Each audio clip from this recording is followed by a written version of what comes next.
مدرسہ خانقاہی کی درجہ اول تینوں قال محمد صلی اللہ علیہ وسلم علم دیتے ہیں، نور دیتے ہیں اور قلبی سرور دیتے ہیں۔ اولیاء اپنے ہم نشینوں کو عشق رب غفور دیتے ہیں۔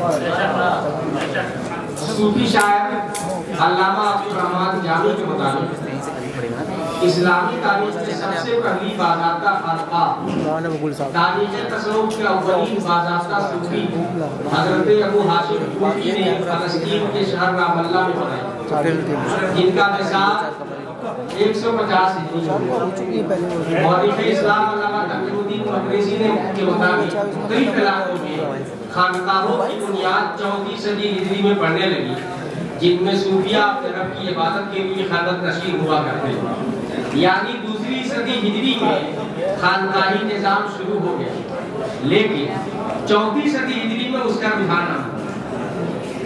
صوفی ابو ہاشم کوفی کی فلسطینی خانقاہ سے متعلق تاریخ بڑی دلچسپ ہے، جسے علامہ عبدالرحمن جامی نے اپنی کتاب مفاد الرس میں لکھی ہے کہ ایک آتش پرست امیر یعنی مقامی حاکم شکار کے لیے شام کی سرحد کے قریب ایک ٹیلے سے گزرا، جہاں اس نے چند درویشوں کو ملتے اور بغیر ہوتے ہوئے دیکھا۔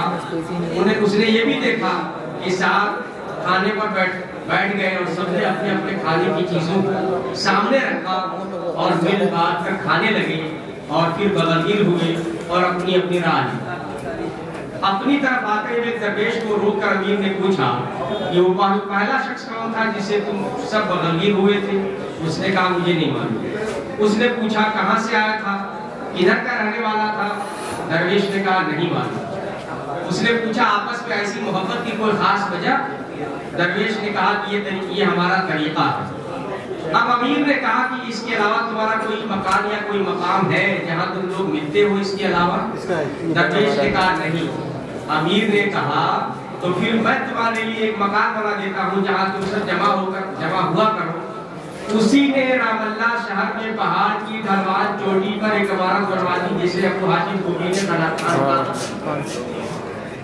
آپ نے دیکھا کہ دنیا کی اس اولین خانقاہ کی بنیاد خونی خاندانی علاقائی رشتہ کی بجائے انسانی ہمدردی اور انسانی یکجہتی پر رکھی گئی، جسے دیکھ کر آتش پرست امیر متاثر ہوا تھا۔ پھر وہیں سے اس آتش پرست امیر کو ایمان و یقین کی نعمت نصیب ہوئی اور وہ بھی آگ پوجنے کے بجائے ایک رب کی عبادت کرنے لگا۔ پہلی خاندان کا پہلا مسلمان۔ خانقاہ کوئی عجمی یا ہندوستانی یا ترکستانی روایت نہیں ہے، بلکہ عربی صوفیانہ طریق ہے، جس کی دلیل یہ ہے کہ جس عمارت یا مقام کو اردو یا فارسی یا ترکی میں خانقاہ کہتے ہیں، اسی مقام یا عمارت اور نظام کو عربی زبان میں رباط، زاویہ اور تقیہ کہتے ہیں۔ البتہ خانقاہوں کے مشائخ اور سجادہ نشین صوفیہ کے خاندانی، علاقائی اور مشربی جغرافیائی مراسم و معاملات جداگانہ ہو سکتے ہیں، بلکہ ہوتے ہیں، لیکن خانقاہی نظام ایک ہوتا ہے۔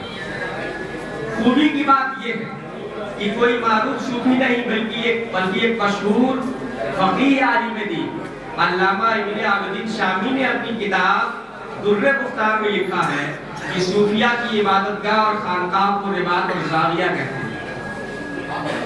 یعنی فقہ اسلامی اور فقہاء اسلام نے بھی خانقاہ اور خانقاہی نظام کو مسلم سماج اور اسلامی معاشرے کا ان کو تعامل تسلیم کیا ہے۔ اور مشہور لغت الموجب الوسیط میں تقیہ کا معنی یہ لکھا ہے کہ ترکی زبان کے عرف عام میں صوفیہ کی خانقاہ کو تقیہ کہتے ہیں۔ علامہ تقی الدین مقریظی نے لکھا ہے کہ رباط اس مقام کو کہتے ہیں جہاں اہل طریقت رہتے ہیں۔ علامہ شمس الدین سخاوی اور علامہ ابن حجر مکی لکھتے ہیں کہ خانقاہ دیار صوفیہ کو کہتے ہیں، اور مرتضی زبیدی نے تاج العروس میں لکھا ہے کہ خانقاہ وہ مقام ہے جہاں اہل نماز، اہل خیر اور اہل اللہ صوفیہ رہتے ہیں۔ لیکن لفظ خانقاہ، لفظ رباط، زاویہ اور تقیہ کی تاریخ، تعارف اور معنی کی بحث و تکرار میں سب سے اچھی اور سچی بات 13ویں صدی ہجری کے علامہ عبدالحمید شیروانی نے لکھا ہے کہ خانقاہ کی اصل خانہ آداب ہے۔ اس کا معنی ہے حضور و شعور والا گھر، یعنی خانقاہ ایک مخصوص روحانی نظام والا وہ مقام ہے جہاں صوفیہ مشائخ رہتے ہیں، جنہوں نے اصل روحانی حقیقت کو شعور حاصل کر لیا ہے، معرفت ربانی کا ادراک کیا ہے اور اس پر قائم رہتے ہیں، جسے انہوں نے گہرے ادراک و شعور یعنی مجاہدہ، مراقبہ، محاسبہ، مرابطہ کے بعد بتدریج حاصل کیا ہے۔ یعنی خانقاہ خود آگاہی کے ذریعے خدا آگاہی کا عملی نظام ہے، جسے رسول اللہ کی زبان میں، اللہ کی زبان میں، حدیث قدسی کی زبان میں کہیں گے من عرف نفسہ عرف ربہ کی تفسیر کا خانقاہ، من عرف نفسہ عرف ربہ کی تفسیر کا۔ یہ ایک پہلو ہے تاریخی۔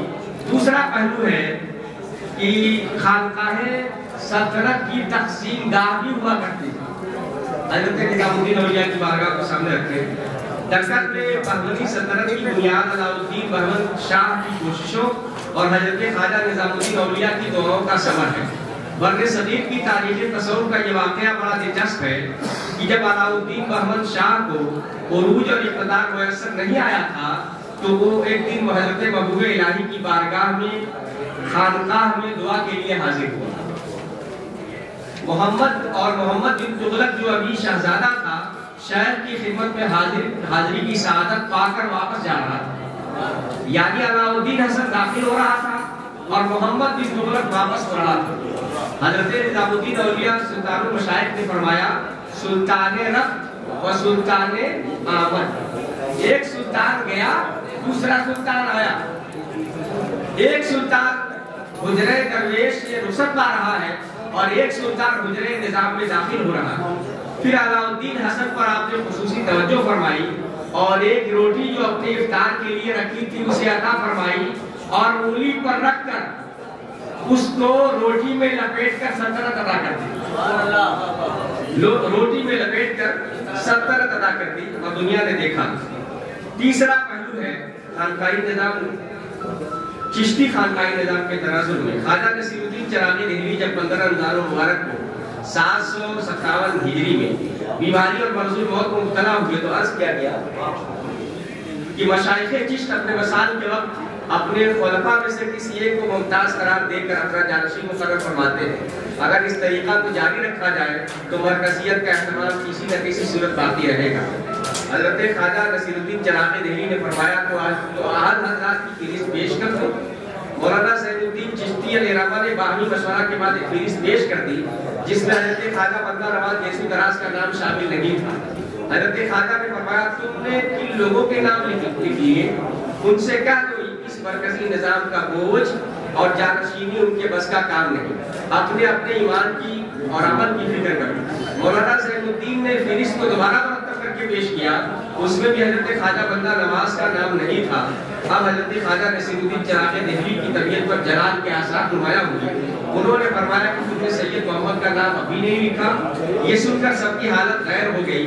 حضرت چراغی دہلوی نے محسوس کر لیا کہ ان حالات میں پیش کردہ ناموں میں سے کوئی بھی ایک شخص کل ہند نظام کا بارے گرا، کل ہند خانقاہی نظام، چشتی نظام کا بارے گرا سنبھالنے کی استعداد نہیں رکھتا۔ اس لیے آپ نے وصیت فرمائی کہ ہمارے مشائخ سلسلہ کے تبرکات ان کے ساتھ ہی دفن کر دیے جائیں۔ آپ کی وصیت پر عمل کیا گیا اور اسی پر چشتی خانقاہی نظام کا خلات و خرقہ والا خانقاہی نظام ختم ہوا۔ یہ دور اول ہے چشتی خانقاہی نظام کا، اور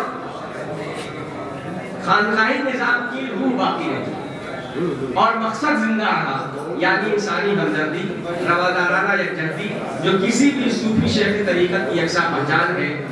یعنی 64 یا 66 سالہ حیات نظامی کی روشن خانقاہی نظام کی روشنی آج بھی ہمارے دل و دماغ کو منور کرتی ہے اور ہماری روح کو زندگی عطا کرتی ہے۔ اقبال نے سچ کہا ہے تیرے لہر کی زیارت ہے زندگی دی۔